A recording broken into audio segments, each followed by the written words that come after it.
Welcome back, everyone.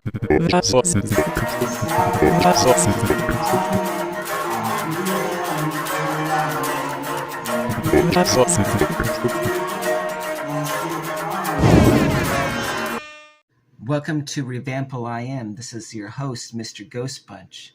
So today we are doing episode number 8. It's basically a day in the life of schizophrenia. I don't know exactly what I'm going to title it, but it's about like the most evil aspects of schizophrenia I'm dealing with concurrently. I remember being diagnosed. That was even more evil than the shit that I'm going through now. So this stuff is nothing compared to what my diagnosis is like. Being possessed and doing really bad things to people. But that's not important. What's important is, I'm just going to point out that a lot of people I've talked to, a lot of older people, one of my first questions to them is usually, do you believe people are going to hell?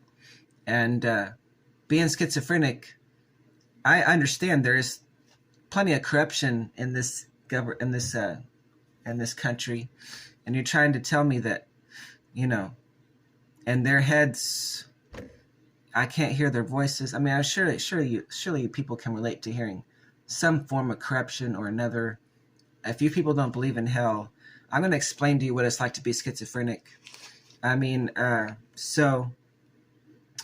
have this little highlight in my script here that says the shooting glove is being corrupted with each use, and that's actually kind of a new little ability I obtain, or because I hear different modalities of corruption. Like, the corruption is kind of like a language that people speak, and so I hear like a certain modality, and I have kind of like a different reaction, and I find them kind of justifiable, vindictive, that I have these different kinds of mechanisms. Or I guess they're really weapons when you think about it, because we talk about this kind of like, if you heard a schizophrenic person who is threatening your territory, the only thing you can really do is attack them. And that's what I do. I attack people in my head all the time. I torture people in my head all the time. I have to attack people who are being corrupted. And so one of my new kind of like weapons or modalities is I hear this language being used, and I corrupt their hands, I guess. I feel like if they're even going to try, it's like their hands are just going to melt away or something. But it probably doesn't make much sense without actually hearing the voice. But it's more like they're trying to do something. They're just trying to do something, and it's like I basically like worming. They're basically like monsters. They are like monsters. And the very last segment of this, it says, I can see them breaking out of pure daylight. And to be honest, like when I'm outside, I don't see them very often. But, if I actually saw them in pure day, if I was seeing them all the time when I was like walking out doing my business, there's different like territories, I guess. Territory is definitely the right word. They have different territories. For some people, it's like when they're sleeping, they hear voices. And I haven't had that. Well, I have had that before. You go to sleep and you're like hearing all these random voices, usually from like conversations you have with somebody throughout the day. That's how it was when I went. It's a terrible experience. But they have different territories. For me at first, in this little condo I'm living in, they were like wiping their asses all over the wall and, touching everything, grabbing things, and I have to walk around the house, trying to fight them and stuff. And it gets really distracting. Like there's one particular demon in my head that it can actually has the ability to distract you, like in like fucking senile degrees. Like I'll be trying to write or something, and he'd be attacking me, and I'd basically going senile because of it. So anyway, I guess we're gonna move on to the script so you guys can get more attached to this idea. But basically it starts out, and I'm trying to this is actually a true story too. It's the most recent true story I have. I was walking and I was trying to self-medicate. But anyway, so we're going to get onto the script. You're breaking my colors, I'm taking on you. I'm begging you, just know that I can count on you.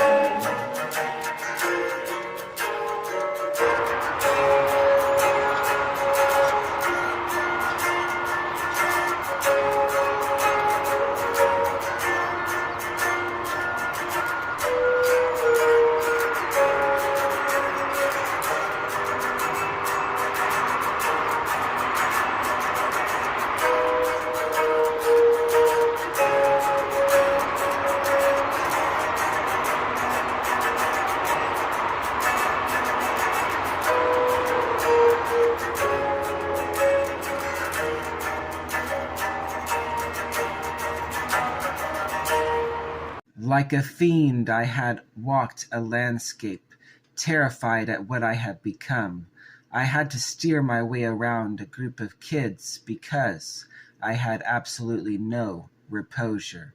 I was walking too crooked and too fast. They tried to make loud sounds to see if I would jump. They howled like demons. I had not self-medicated in over 2 months. My spirits were desperate for a drink, and I only had 3 gold coins. Those children don't yet understand. We are all chasing demons. In my mind I torture.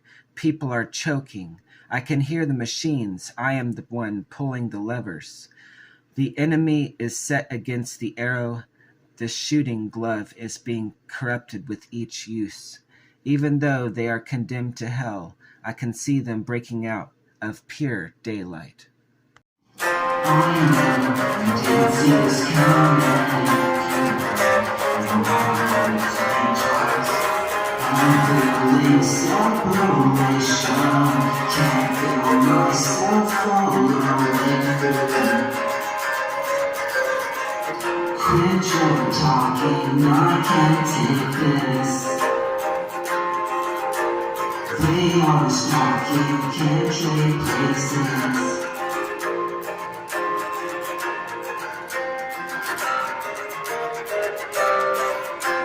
The stalker at night, the daywad at day.